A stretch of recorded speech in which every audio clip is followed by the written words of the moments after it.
सोचो, तुमने 2 साल तक दिन रात मेहनत की, फ़ोन छोड़ा, दोस्त छोड़े, नींद छोड़ी और एग्ज़ाम वाले दिन पता चले कि कुछ लोगों के पास पहले से ही पेपर था। और यही हुआ नीट 2026 में, एक ऐसा स्कैम जिसने लाखों स्टूडेंट्स का भरोसा तोड़ दिया। लेकिन सबसे डरने वाली बात ये नहीं है कि पेपर लीक हुआ, डरने वाली ये बात है कि ये सब एग्ज़ाम के कई दिन पहले से ही सबके पास पेपर था। 2 मई 2026 एक मेडिकल स्टूडेंट अपने पिता को व्हाट्सएप पे एक फाइल भेजता है और उसमें लिखा होता है कि ये नीट के पेपर में आने वाले क्वेश्चन है, इसको आगे भेज दो। शुरुआत में किसी को भरोसा नहीं होता, हर साल ऐसे गेस पेपर्स घूमते रहते हैं। लेकिन अगले दिन जब एग्ज़ाम ख़त्म हुआ और पेपर को असली नीट पेपर के साथ जब मिलाया गया तो सबके होश उड़ गए। बायोलॉजी के लगभग सारे क्वेश्चंस मैच कर रहे थे, केमिस्ट्री के भी कई सवाल एक सीक्वेंस में थे। मतलब ये कोई गेस पेपर नहीं था, ये असली पेपर लीक था। अब सवाल था, इतना बड़ा पेपर आखिर बाहर आया कैसे? रिपोर्ट्स के मुताबिक जब इन्वेस्टिगेशन में पता चला कि पेपर प्रिंटिंग प्रोसेस के दौरान लीक हुआ है। क्वेश्चन पेपर्स प्रिंटिंग प्रेस में तैयार होते हैं और वहीं से किसी ने उसकी कॉपी बाहर पहुंचाई। बताया गया कि पेपर को सीक्रेटली स्कैन किया गया है, फिर अलग अलग लोगों तक पहुंचाया गया।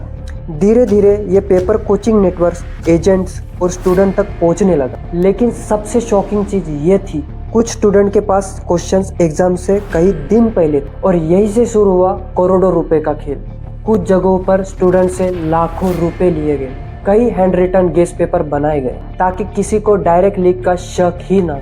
अब जरा उन स्टूडेंट के बारे में सोचो जो रोज 10-12 घंटे पढ़ रहे थे, जिनके पेरेंट्स कोचिंग फीस भरने के लिए लोन्स ले रहे थे। कई स्टूडेंट अपने घर से दूर रहकर कोचिंग ले रहे थे। उनके लिए नीट सिर्फ एग्जाम नहीं था, वो उनका सपना था। लेकिन जब पेपर लीक होने की खबर सामने आई तो हजारों स्टूडेंट टूट गए, क्योंकि मेहनत और चीटिंग के बीच की लड़ाई में मेहनत हारती हुई दिखाई दे रही। शुरुआत में कई लोगों ने इसे रूमर कहा, लेकिन धीरे धीरे कंप्लेंट्स बढ़ने लगी। सोशल मीडिया पे स्क्रीनशॉट वायरल होने लगे, स्टूडेंट्स प्रूफ शेयर करने लगे।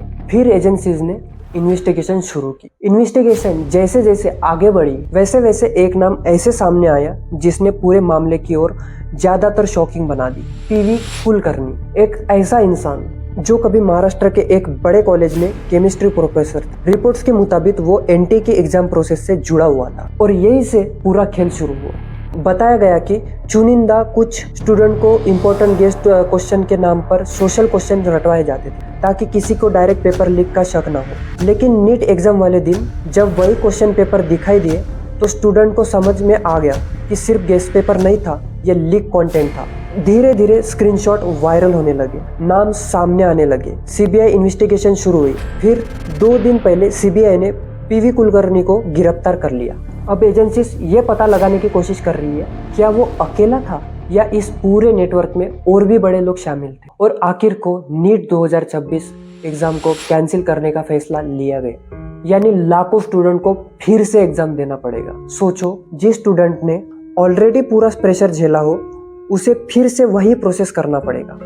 अब सबसे बड़ा सवाल ये है, अगर इतने बड़े एग्जाम का पेपर लीक हो सकता है तो स्टूडेंट ट्रस्ट किस पर करे?